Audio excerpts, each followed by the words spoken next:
శ్రీ గురుభ్యో నమ.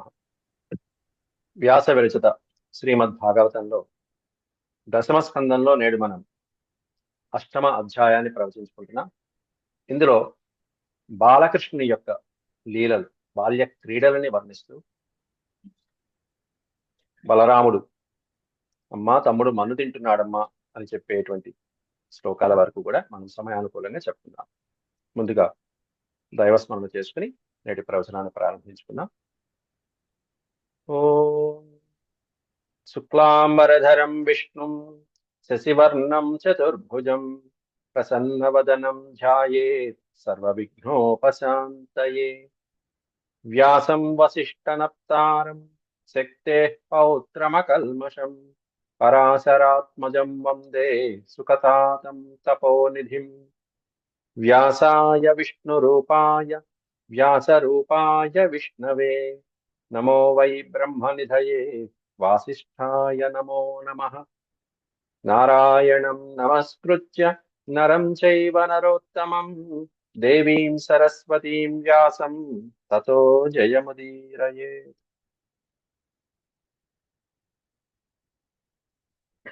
ఈ 8వ అధ్యాయంలో మనం 26 శ్లోకాల వరకు నిన్నటి పాఠంలో ప్రవచించుకోవడం జరిగింది. కాళేనాల్పేన రాజర్షే రామః కృష్ణశ్చ గోకులే అఘృష్టజానుభిః పద్భిర్విచక్రమతు రంజసా. జానువు అంటే మోకాలు. ఆ మోకాల మీద అలా పాకటం నుంచి పాదాల మీద నడవటం దాకా వచ్చిందిట. పద్భిర్విచక్రమతు రంజస, పాదాలతో నడవటం దాకా, పాకడం దగ్గర నుంచి నడవటం దాకా పిల్లలు ఎదిగారు. పిల్లలు ఇద్దరు కూడా, బలరామకృష్ణ ఇద్దరు కూడా. తతస్తు భగవాన్ కృష్ణో వయస్యైర్వ్రజబాలకై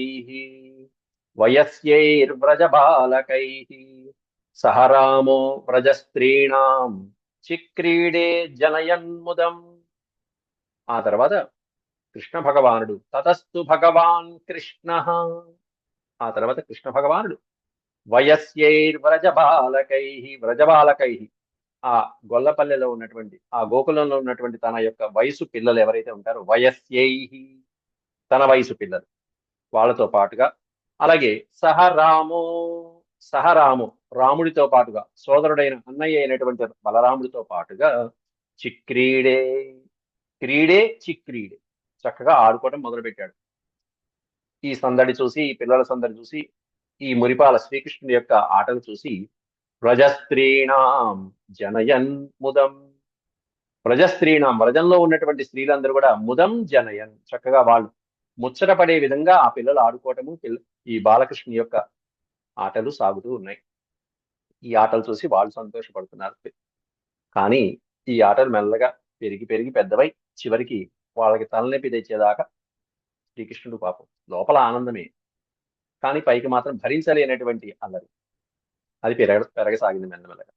కృష్ణస్య గోప్యో రుచిరం వీక్ష్య కౌమార చాపలం శృణ్వంత్యా కిల తన్మాతుః ఇతి హోచు సమాగతాః.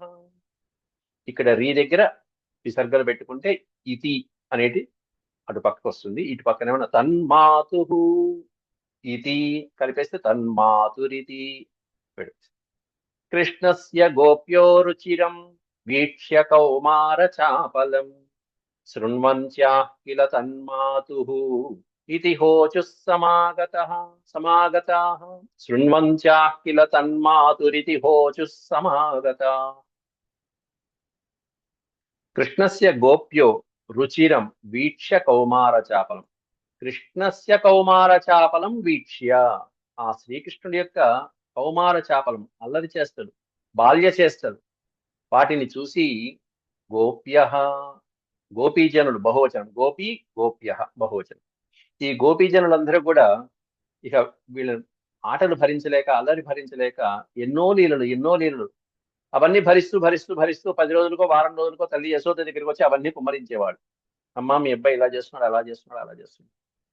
4-5 రోజులు మళ్ళీ భరించడం, మళ్ళీ వారానికి ఒకసారి వీకెండ్ లో వెళ్ళి కలవటం. శృణ్వంత్యాః కిల తన్మాతుః, శృణ్వంత్యాః కిల తన్మాతుః, ఆ తల్లికి వినిపించుకోవడానికి వెళ్ళి ఆవిడ దగ్గరికి, యశోద దగ్గరికి వెళ్ళి ఇది హోచు సమాగత, అక్కడికి వెళ్ళి సమాగత, సమాగత అంటే చేరుకుని ఆవిడ్ని సమీపించి, ఇదిగో అమ్మ మీ అబ్బాయి ఇలా చేస్తున్నాడు, ఇలా చేస్తున్నాడు అంటూ ఊచుహు, హా ప్లస్ ఊచుహు, ఈ విధంగా చేస్తున్నాడమ్మా ఓ ఏమో అంటూ గోపికలందరూ కూడా, ఆ గొల్లలో ఉన్నటువంటి వాళ్ళందరూ కూడా ఆ యశోదకి కంప్లైంట్ ఇవ్వడం ప్రారంభించారు. ఏం చేస్తుందట ఆ పిల్లవాడు, ఏం చేస్తున్నాడో యశోదకి చెప్తూ, వత్సాన్ ముంచన్ క్వచిదసమయే క్రోశ సంజాత సహ స్థేయం స్వాద్. ఇక్కడి నుంచి ఒక 4 శ్లోకాలు చక్కగా శ్రీకృష్ణ పరమాత్ముడి యొక్క లీలలు వర్ణిస్తున్నారు. స్థేయం స్థేయం స్వాద్ వత్యధః దధిపయః కల్పితైస్తేయయోగైః. స్థేయం స్వాద్, స్వాద్ అంటే ఉత్తమమైనటువంటి, స్వాదిష్టమైనటువంటి. స్వాద్వత్యధః దధిపయః కల్పితైస్తేయయోగైః మర్కాన్ భోక్ష్యన్ విభజతి సచేన్నాత్తి భాండం భినత్తి ద్రవ్యాలాభే సగృహ కుపితో యాచ్యుపక్రోస్యతోకాన్. ద్రవ్యాలాభే సగృహ కుపితో యాచ్యుపక్రోస్యతోకాన్. తోకాన్ అంటే చిన్న పిల్లలు, చిన్నవాడు. వత్సాన్ ముంచన్, వత్స అంటే ఇక్కడ చిన్న పిల్లలు అని అర్థము, లేగ దూడలు అని అర్థం. చిన్న పిల్లల్ని కూడా, పసిపిల్లల్ని వత్సలు అంట. ఇక్కడ గోకులంలో ముఖ్యమైనటువంటి సంపద వాళ్ళకి ఆవులే. కట్టినటువంటి గోకులంలో ఉన్నటువంటి ఆ దూడలను వదిలిపెట్టేస్తారమ్మా. ఎప్పుడు దేనికి వదిలిపెడతారట అంటే, ఆ పిల్లలు, ఆ దూడలు అలా కట్టేస్తారేంటి అసలు తల్లి దగ్గరికి పంపించగా? అవేమన్నా తల్లి కోసం ఎదురు చూస్తూ ఉంటాయి. అయితే ఎప్పుడు దూడల్ని విడిచిపెట్టాలో, ఎప్పుడు విడిచిపెట్టకూడదో వాళ్ళకి తెలుస్తుంది, పెద్దవాళ్ళకి. ఈ పిల్లలు అలా కాదు. ఆ నందిని దేవుని దగ్గరికి, దేని దగ్గరికి పంపించడం కోసం అని చెప్పేసి ఈ దూడల్ని క్వచిత్ అసమయే, అసమయే అంటే సమయం కానటువంటి సమయంలో ఈ వత్సల్ని, దూడల్ని వదిలిపెట్టేస్తూ ఉంటారమ్మా. అవి ఏమన్నా పాలు ఎప్పుడు తాగాలో ఎప్పుడు తాగకూడదో వాడికి తెలియదు, కాబట్టి తాగుతూ ఉంటాయి, తల్లి దగ్గరికి వెళ్తూ ఉంటాయి. క్వచిద్ అసమయే వత్సాన్ ముంచన్ క్రోశ సంజాత క్వచిత్ సమయే క్రోధసంజాతః స్థేయం స్వాదత్యథ దధి.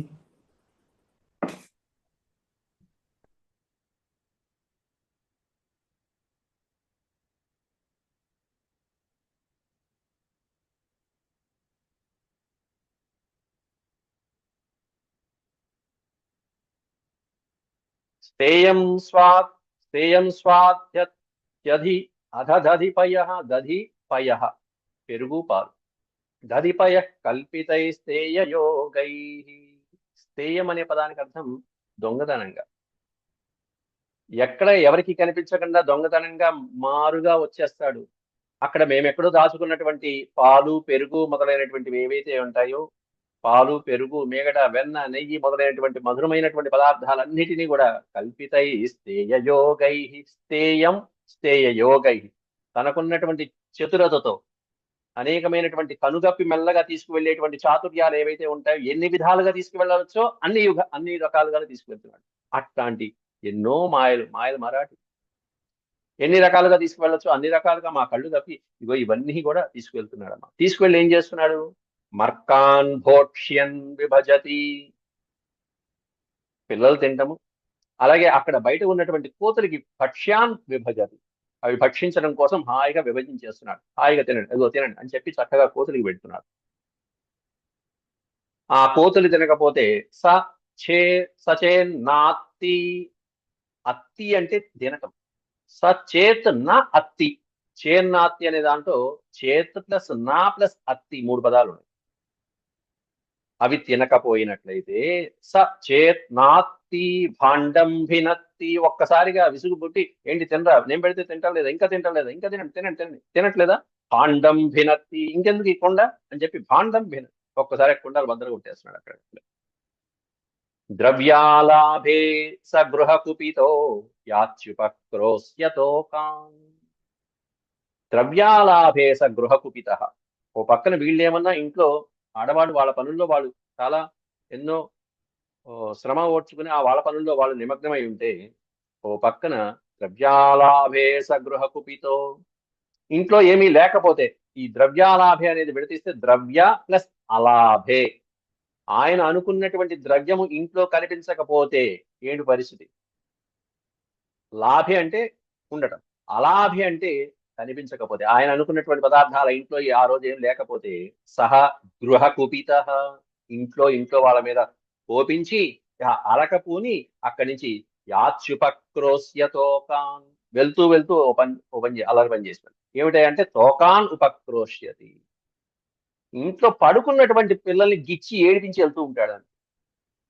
ఏదో ఒకటి చేసి పిల్లలు నిద్రపోతున్న వాళ్ళని, హాయిగా చంటి పిల్లలు నిద్రపోతుంటారు, పాలు వాళ్ళని లేపి వాళ్ళు ఏడ్చేట్ చేసి మళ్ళీ తల్లి పరిగెత్తుకుంటూ వచ్చి ఈ విధంగా అల్లరి అంతా ఇంత కాదమ్మా. ఓయమ్మ నీ కుమారుడు మా ఇండ్లన పాలు పెరుగు మన నీడమ్మ, పోయదమెక్కడకైనను మాయన్నల సురభులాన మంజుల వాణి అంటూ పోతన గారు రాస్తారు. మా ఎన్నల సురభులాన, మా వల్ల కాదమ్మా, ఒట్టు పెట్టి చెప్తున్నాం. ఎవరి మీద ఒట్టు పెట్టారట? సురభులాన, మాయన్నల సురభులాన, మా పాలిటి దైవాలైనటువంటి, మా కులదైవాలైనటువంటి ఈ ధేనువుల మీద ఒట్టు పెట్టి చెప్తున్నాం. సురభుల మీద, సురభి ఆవుల మీద, ఈ ధేనువుల మీద ఒట్టు పెట్టి చెప్తున్నాం. వెళ్ళిపోతాం, మేము వదిలిపెట్టి వెళ్ళిపోతాం. ఈ పిల్లవాడి ఆళ్ళారు ఎక్కడ తెలుస్తుంది? పాలు పెరుగు మన నీడమ్మ, పోయదం ఎక్కడికైనా, ఇక్కడ కాదు ఎక్కడికైనా పోతాం, ఇక్కడ మాత్రం ఉన్నాం. పోయదమెక్కడికైనను మాయన్నల సురభులాన మంజుల వాణి అని గోపికల యొక్క ఆక్రోశం, బాధ. ఎన్నో రోజులు చూస్తారు, సహించారు పాపం. కానీ కృష్ణుడి అల్లరి ఆగడాలు రోజు రోజుకి మితిమీరిపోయేటప్పటికీ వచ్చి ఈవిడేమన్నా కాస్త వాళ్ళు తీర్చలేరు, ఈవిడ తీర్చలేరు. ఆ పిల్లవాడి గురించి వీళ్ళు ఇంత ఆవేదనగా చెప్తూ ఉంటే ఆవిడ మురిసిపోతూ వింటున్నారు. ఆ పిల్లవాడి ఎప్పుడు ఇక్కడే ఉంటే ఎక్కడికి పోతాడమ్మా? ఇక్కడే ఉన్నాడు ఇప్పటిదాకా. ఆవిడ మురిసిపోతూ వింటాం ఈ పిల్లవాడి యొక్క లీలలు. ఆ చెప్తున్నటువంటి వాళ్ళందరినీ ఈ పిల్లవాడు ఒక కంట కనిపెడుతూనే ఉన్నాడు. ఎవరెవరు కంప్లైంట్ ఇస్తున్నారో అందరినీ ఒక కంట కనిపెడుతున్నాడు. తర్వాత మళ్ళీ రేపు వెళ్ళి వాళ్ళకు ఉందే ఇంటికి వెళ్ళింటారు, ఏం చేయాలో అది చేస్తూ ఉంటారు. కాబట్టి ఇదే శ్లోకం, ఇదే పద్యానికి మళ్ళీ మాయన్నల సురభులాన మంజుల వాణి, మేము ఒట్టు పెట్టి చెప్తున్నామమ్మా, వెళ్ళిపోతాం అని కాదు అర్థం. అసలైతే దాని అర్థం ఏంటంటే ఈయన్ని వదిలిపెట్టి మేము ఎక్కడికి వెళ్తాం అని దాని అర్థం, అంతరార్థం. అక్కడ మేము ఎక్కడికి పోం, ఇక్కడే ఉంటాం, ఇంతకంటే ఏం కావాలి అని అంతరార్థం. వాళ్ళ మనసులో అంతరార్థం మాత్రం ఈయన లీలలు చూస్తూ ఉంటే మాకు చాలా ముద్దుగా ఉందమ్మా. పాలు పెరుగు మన నీడమ్మ, పాలు పెరుగు అసలు కనిపించేటి చేయట్లే.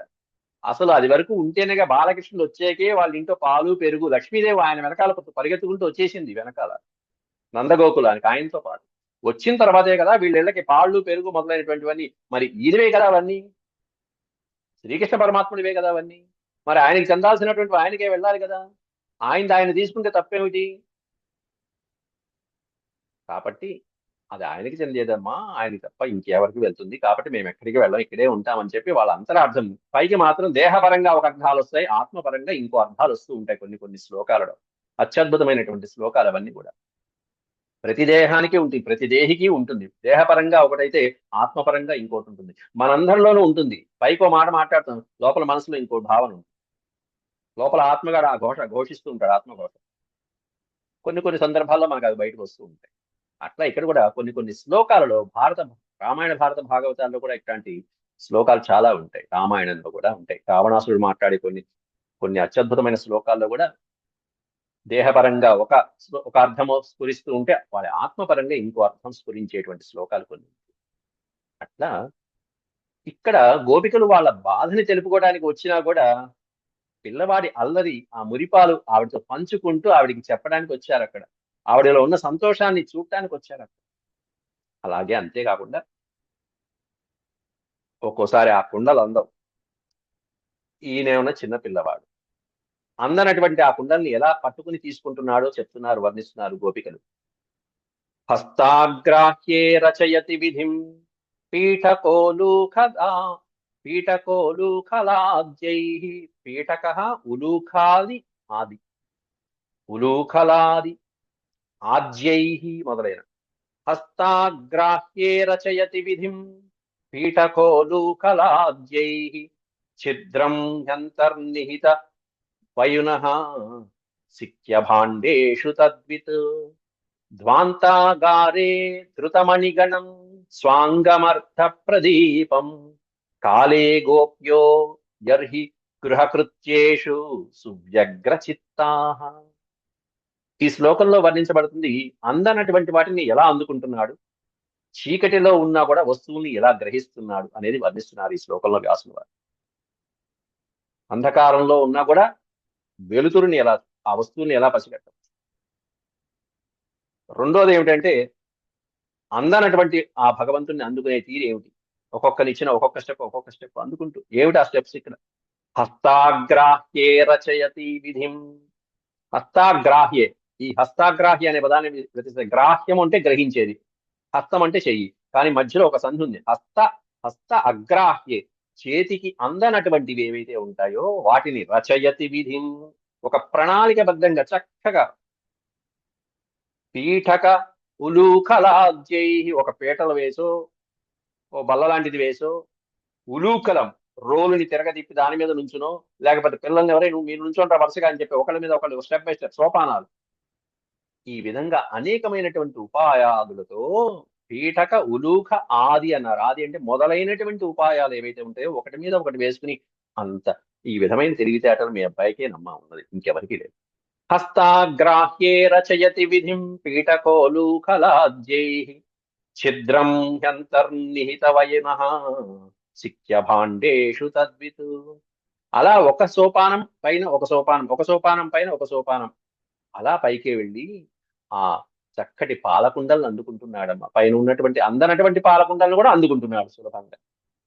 సోపానాలు, ఒక సోపానం ఒక సోపానం, ఒక సోపానం ఒక సోపానం. ఏం అందుకోవాలి అంటే పాలకుండలు. ఏమిటా పాలకుండలు అంటే మన మనస్సు అనేటువంటి, మనసులో భగవంతుడు అనేటువంటి క్షీర అమృతాన్ని, అది కూడా మదించడానికి వీలి అలా చిలికి చిలికి చిలికి దాంట్లోంచి వెన్న తీస్తే నెయ్యి తీస్తే అలా వచ్చేటువంటి ఏదైతే ఉంటుందో జ్ఞాన అమృతం అనేటువంటిది, అట్లాంటి జ్ఞానామృతానికి సాగరమైనటువంటి ఆ పాలని సోపానాలు సాధకుడైనటువంటి వాడు ఒక్కొక్క మెట్టు ఎక్కి అందుకునేటువంటి విధంగా అది చూపించడానికి ఇండికేషన్ గా అలా చేస్తున్నాడు మమ్మీ అబ్బాయి అలా అని దాంట్లో అంతరార్థంగా చెప్పుకోవచ్చు.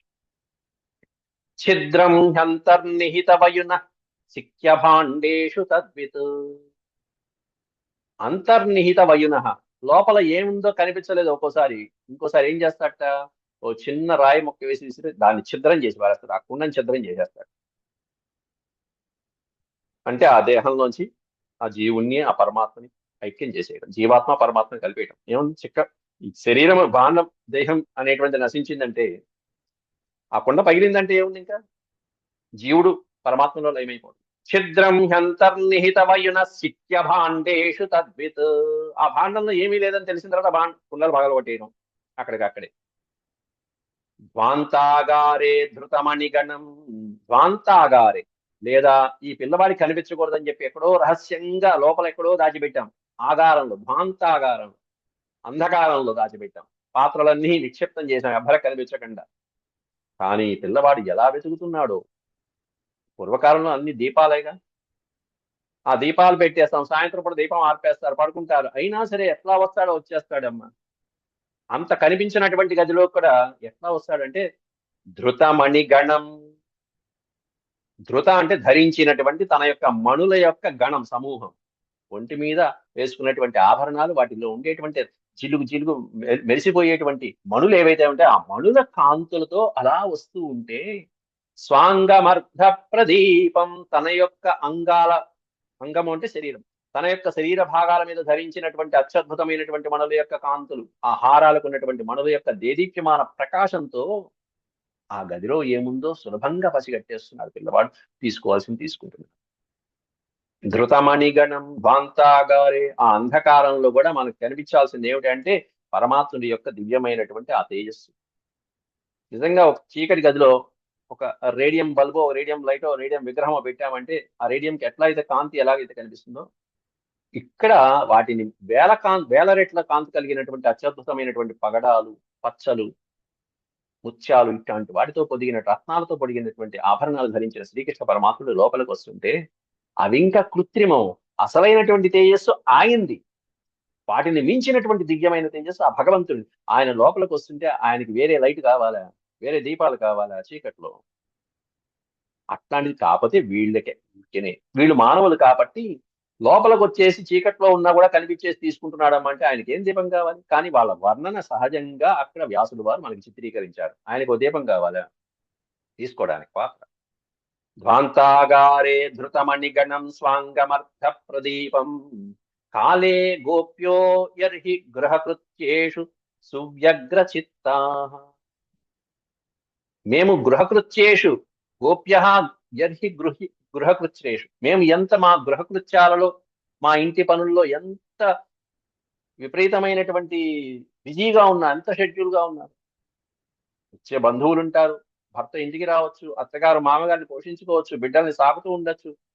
ఇంటి పనుల్లో మేము వ్యగ్రమై ఉన్నా కూడా సువ్యగ్ర చిత్తా అంటే వ్యగ్రము అంటే దాని మీదే మనసు కాన్సన్ట్రేట్ చేసి మనసు నిలిపి ఆ పని చేయటంలో వ్యగ్రమై ఉన్నా కూడా, అటువంటి మనసులో ఉన్నా కూడా ఏ టైంలో వస్తాడో వచ్చేస్తాడో చిటిక్కు మనకి కాస్త తీసుకువెళ్ళిపోతాడు, కనిపించని కంట చేస్తాడు అంటే.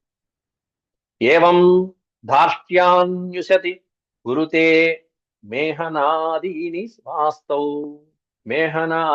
వాస్తౌ స్థేయోపాయేర్ విరచిత కృతి. ఈ పదం దగ్గరైనా విడ తీసుకోవచ్చు. స్థేయోపాయై విరచిత కలిపి చదివితే స్థేయోపాయైర్విరచిత కృతి సుప్రతీకో యథాస్తే ఇత్థం స్త్రీభిః సభయ నయన శ్రీముఖాలోకినీభిః వ్యాఖ్యాతార్థా ప్రహసితముఖీ నహ్యుపాలబ్ధుమైచ్చత్. మొత్తం మా ఇళ్ళన్నీ పాడు చేసేస్తున్నాడు అని చెప్పి ఇల్లు ఎంతో చక్కగా ముస్తాబు చేసుకుంటాం, కలాపు చల్లుకుంటాం, ముగ్గులు పెట్టుకుంటాం, లోపల అంతా చాలా బంగారం లాగా చూసుకుంటాం. కానీ ఎలా వస్తాడు, ఇంట్లో ఉన్న వస్తువులు పాడు చేస్తాడు, చిందరవందర చేస్తాడు, ఇల్లంతా ఎక్కడ పాడు చేయాలో అక్కడ పాడు చేసేస్తూ ఉంటాడు, చిత్రం చేసి పారేస్తున్నాడు. ఏవం ధార్ష్ట్యాన్యుశతి కురుతే మేహనాదీని వాస్తౌ. బొమ్మలు పాడు చేస్తాడు, వస్త్రాలు పాడు చేస్తాడు, కుండలు, పాలు, పెరుగు మొదలైనటువంటివన్నీ పాడు చేస్తాడు. ఎట్లా చేస్తాడు? స్థేయోపాయే విరచిత కృతి. అనేకమైనటువంటి కపటమైనటువంటి దొంగతనంగా చోరుడు ఎలా వస్తాడో అలా వస్తాడు, దొంగలాగా వచ్చేస్తాడు. స్థేయ ఉపాయై, ఏది తీసుకువెళ్లాలో దానికి సంబంధించిన ఉపాయాలు ఏవైతే ఉంటాయో అవన్నీ బాగా తెలిసినటువంటి నైపుణ్యం కలిగినటువంటి విధంగా వాటినన్నింటినీ ఆలోచించి మరీ తీసుకుని అవన్నీ సంపాదించుకుంటూ వెళ్తాడమ్మా అని చెప్పి స్థేయోపాయైర్విరచిత కృతి సుప్రతీకో యథాస్తే. దాంట్లో నిపుణుడైనటువంటి వాడిలాగా చేస్తాడు, ఏ పనైనా చేస్తే అట్లా చేస్తాడు. ఈ విధంగా స్త్రీలందరూ కూడా ఇత్థం స్త్రీభిః సభయ నయన శ్రీముఖాలోకినీభిః, ఈ విధంగా చక్కగా అందంగా అలంకరించుకున్నటువంటి స్త్రీలను కూడా ఒక్కోసారి ఏడిపించేట్టుగా ఆ పిల్లల్ని లేపుతూ ఉండటం. ఇంకా చెప్పాలంటే చక్కగా బాగుంది కదా అని చెప్పి ముగ్గు పెట్టుకున్నటువంటి ప్రదేశంలో ఈ పిల్లవాడు బాలుడు వచ్చేస్తాడు, అక్కడికి వెళ్ళి మలమూత్రాదులు మొదలైనటువంటివన్నీ ఏ చేయరాని పనులన్నీ చేస్తూ ఉంటాడు. ఇట్లాంటివన్నీ చేస్తూ ఉంటే గొల్లపల్లెలందరూ, ఈ స్త్రీలందరూ కూడా ముత్తుకుంటున్నారు వచ్చి యశోద దగ్గర. వ్యాఖ్యాతార్థ ప్రహసితముఖీ నహ్యుపాలబ్ధుమైచ్చత్. ఏమీ తెలియనట్టు బొంగమూతి పెట్టుకుని చక్కగా వెళ్ళిపోతాడు, అలా వెళ్ళిపోతాడు. ఇదిగో నీ పక్కన ఉన్నాడు చూసావా, ఏమీ తెలియనట్టు కూర్చున్నాడే, అతనేనమ్మా మా ఇంటికి వచ్చి మొత్తం అన్ని అల్లరి చేసి పెట్టింది అన్నట్టుగా చూపిస్తున్నారు. ఈయనేమన్నా తలిచాటులాగా అలా, అమ్మాయి నాకేం తెలియదమ్మా, నేను అస్సలు వెళ్ళలేము, ఇక్కడే ఉన్నాక నేను ఎక్కడికి కదలలేదమ్మా అన్నట్టుగా కూర్చున్నాడు ఆ స్వామి అక్కడ. ఈ విధంగా అల్లరి సాగుతూ ఉంటే ఒకసారి పిల్లవాడి అల్లరి ఎంతవరకు సాగిందంటే స్వయంగా గోపికలు కాదు, ఇప్పుడు బలరాముడే వచ్చి కంప్లైంట్ ఇస్తున్నాడు. ఏకదా క్రీడమానాస్తే రామాజ్య గోపదారకా కృష్ణో మృదం భక్షితవానితి మాత్రేణ్యవేదయన్. ఏకదా ఒకప్పుడు క్రీడమానాస్తే రామాజ్య గోపదారకా, ఆడుకుంటున్నటువంటి ఈ పిల్లలందరూ కలిసి ఆడుకుంటుంటే రాముడు ఆజ్యాహ మొదలైనటువంటి వాళ్ళు, బలరాముడు మొదలైనటువంటి గోపదారక, ఎవరైతే గోప బాలకులు ఉన్నారో, దారకులు అంటే పిల్లవాడు, రామాజ్య గోపదారక, బలరాముడు మొదలైనటువంటి గోప బాలకులు ఎవరైతే ఉన్నారో వాళ్ళందరూ తల్లి దగ్గరికి వచ్చి మాత్రే న్యవేదయ, తల్లికి ఈ విధంగా చెప్తున్నారు. ఏమని చెప్తున్నారు? కృష్ణో మృదం భక్షితవాన్ ఇది. అమ్మా తమ్ముడు మన్ను తింటున్నాడమ్మా. మృదం అంటే మృత్ అంటే మట్టి. మృదం భక్షితవాన్ ఇది, తమ్ముడు మన్ను తింటున్నాడమ్మా అంటూ అక్కడ వర్తించారు. అయితే వెంటనే యశోదమ్మ పట్టుకుంది. సా గృహీత్వా కరే కృష్ణముపాలభ్య హితైషిణి యశోదా భయ సంభ్రాంత ప్రేక్షణాక్షమభాషత. సా గృహీత్వా కరే కృష్ణముపాలభ్య హితైషిణి యశోదా భయ సంభ్రాంత ప్రేక్షణాక్షమభాషత. సా గృహీత్వా కరే, ఒక్కసారి ఆ పిల్లవాడిని పట్టుకుంది, చేతితో పట్టుకుని కృష్ణముపాలభ్య హితైషిణి, కృష్ణుడికి ఆ పిల్లవాడికి హితైషిణి, కృష్ణుడి హితం కోరినటువంటి ఆ తల్లి యశోద ఉపాలభ్య, ఆ పిల్లవాడికి హితం చెప్దామని చెప్పేసి యశోద తీసుకోనగానే ఈ పిల్లవాడు ఏం చేస్తున్నాడు, శ్రీకృష్ణుడు ఎట్లా ఉన్నాడంటే భయ సంభ్రాంత ప్రేక్షణాక్షమ భాషత, ప్రేక్షణాక్షమం అభాషత విడదీస్తే ఎట్లా ఉన్నాడంటే యశోద అమ్మో తల్లికి తెలిసిపోయింది, అమ్మకి చెప్పేశారు, అమ్మ ఏమైనా చేస్తుందేమో అని భయ సంభ్రాంత లోచనములతో ఉన్నటువంటి వాడు. అమ్మ ఏమైనా చేస్తున్నామని చెప్పి కళ్ళు ఒక్కసారిగా అమ్మ ఏం చేద్దామా అని కళ్ళు మాత్రం కళ్ళతోనే భయపడిపోతున్నట్టుగా నటించేశాడు శ్రీకృష్ణ పరమాత్మ. యశోదా భయ సంభ్రాంత, ఎవరికి భయపడుతున్నాడంటే తల్లికి భయపడుతుంది. యశోదా భయ సంభ్రాంత ప్రేక్షణాక్షం అభాషత, ప్రేక్షణాక్షం అభాషత. ప్రేక్షణాక్షం అంటే భయపడుతున్న నేత్రములు కలిగినటువంటి శ్రీకృష్ణ పరమాత్మతో యశోద అభాషత, తల్లి అంటుంది. ఏమని అడుగుతుంది, కస్మాన్, ఎందుకు తిన్నావురా, బట్టి ఎందుకు తిన్నావు, కస్మాన్ మృదమతాంతాత్మాన్ భవాన్ భక్షితవాన్ రహః వదంతి తావకాహ్యేతే కుమారాస్తే గ్రజోప్యయం. ఇక్కడ విడదీస్తే అగ్రజః అప్యయం, అగ్రజోప్యయం, వదంతి తావకాహ్యేతే కుమారాస్తే గ్రజోప్యయం, కస్మాన్ మృదమతాంతాత్మాన్. ఏమిట్రా కస్మాత్ అంటే ఎందువలన, ఎందుకు మట్టి తిన్నావు, పైగా భవాన్ రహహ భక్షితవాన్, రహహ అంటే రహస్యంగా, ఓ పక్కన కూర్చుని మూల అందరి పిల్లలు ఆడుకుంటే మనవాడు కాస్త మట్టి తింటున్నాడు. కస్మాన్ మృతమదాంతాత్మాన్ భవాన్ భక్షితవాన్ రహః, రహః భక్షితవాన్, రహస్యంగా మట్టి తింటున్నామని తెలిసింది, పైగా ఎవరు చెప్పారు, వదంతి తావక్, వదంతి అంటే బహువచనం, చెప్తున్నారు, ఎవరు చెప్పారంటే కుమారాస్తే అగ్రజోప్యయం, ఆ కుమారులు చెప్తున్నారు, గోపకులు గోప బాలకులు నీతో పాటు ఆడుకున్న వాళ్ళు, పైగా అగ్రజోప్యయం, నీకు అన్నయ్య అయినటువంటి బలరాముడు కూడా చెప్తున్నాడు, ఇంకా నమ్మకంగా ఎలా ఉంటాను, వాళ్ళు చెప్తున్నటువంటి మాట. వాళ్ళు ఆ విధంగా తల్లి అడిగేటప్పటికి అప్పుడు శ్రీకృష్ణ పరమాత్ముడు శ్రీకృష్ణ ఉవాచ అమ్మా మన్ను తినంగనే శిశువునో యాకుంటినో వెర్రినో నమ్మంజూడకు వీరి మాటలు, వీళ్ళ మాటలు నమ్మకమ్మా, వాళ్ళు అలాగే చెప్తారు, ఎందుకు నమ్ముతావు, నమ్మంజూడకు వీరి మాటలు మదిన్ నన్నీవు కొట్టంగా వీరిం మార్గంబు ఘటించి చెప్పెదరు కాదే నిన్.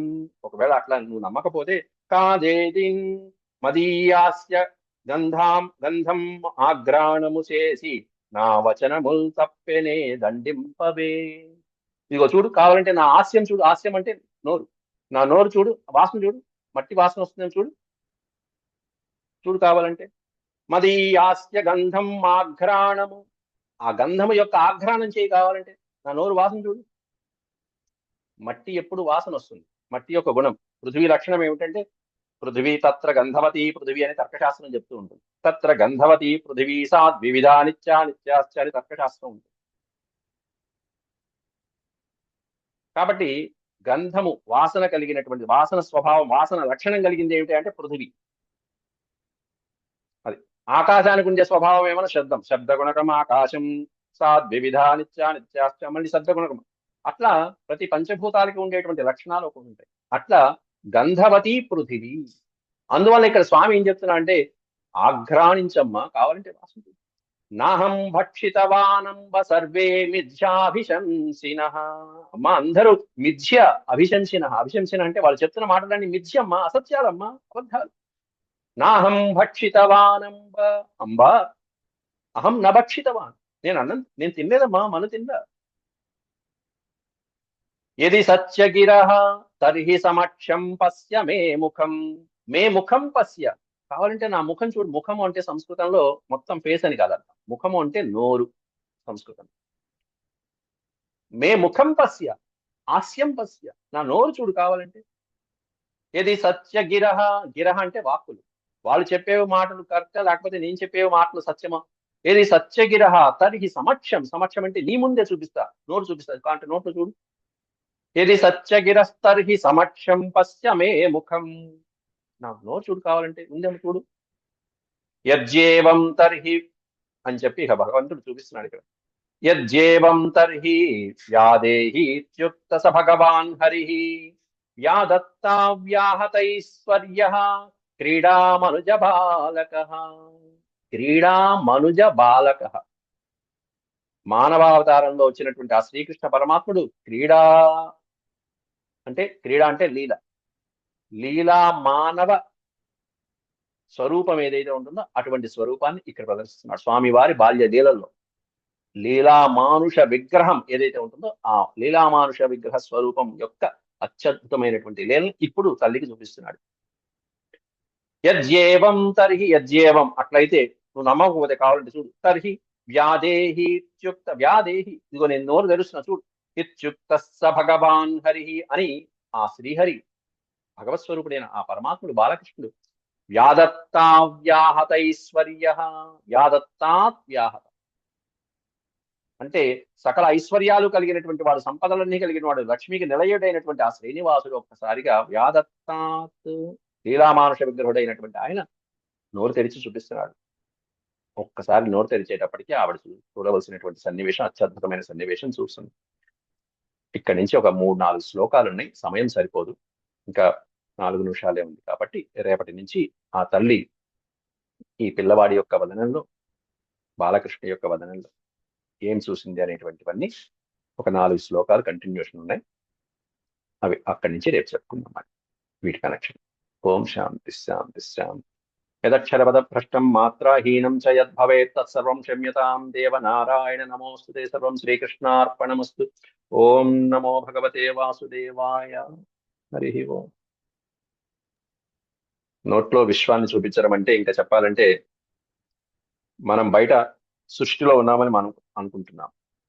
బయట మనకంతా సృష్టి, ప్రపంచం అంతా బయట కనిపిస్తుంది కదా అనుకుంటున్నాం. కానీ సృష్టి మన లోపలే ఉంది అని చూపించడం పరమాత్మ యొక్క ముఖ్యమైన ఉద్దేశం ఇక్కడ. మనం బయట ఉన్నాం, బయట ఉన్నదంతా సృష్టి, మనం బయట ఉంది మనం అనుకుంటాం. కానీ ఈ సృష్టి అంతా లోపలే ఉంది అని పరమాత్మ అట్లా ప్రతి మానవుడికి, ప్రతి జీవికి ఉంటుందని చెప్పి చూపించడం దాని యొక్క అంతరార్థం. ఈ ఒక్క కాన్సెప్ట్ మీదే అత్యద్భుతమైనటువంటి పుస్తకం రాశారు వాల్మీకి వారు. దాని పేరే యోగ వాసిష్ఠం. మొత్తం విశ్వం అంతా, భావనలన్నీ కూడా నీలోనే ఉన్నాయి, నీ మనసు నుంచి ఉద్భవించింది ఇది అని చెప్పి, ప్రపంచం సృష్టి అంతా నీ మనసు నుంచి ఉద్భవించింది అని చెప్పి నిరూపిస్తారు వాల్మీకి వారు ఆయన రచించినటువంటి యోగ వాసిష్ఠం అనేటువంటి పుస్తకంలో. దాన్ని శ్రీకృష్ణ పరమాత్ముడు ఇక్కడ లీలగా చూపిస్తున్నారు తల్లి యశోదమ్మ. వాటి వివరాలు అవి రేపటి శ్లోకాల్లో మనం ఎలా ఉందో చెప్తున్నాం. ఓం శాంతి శాంతి శాంతి. యదక్షరపద భ్రష్టం మాత్రాహీనం చ యద్భవేత్ తత్సర్వం క్షమ్యతాం దేవనారాయణ నమోస్తుతే. సర్వం శ్రీకృష్ణార్పణమస్తు. ఓం నమో భగవతే వాసుదేవాయ.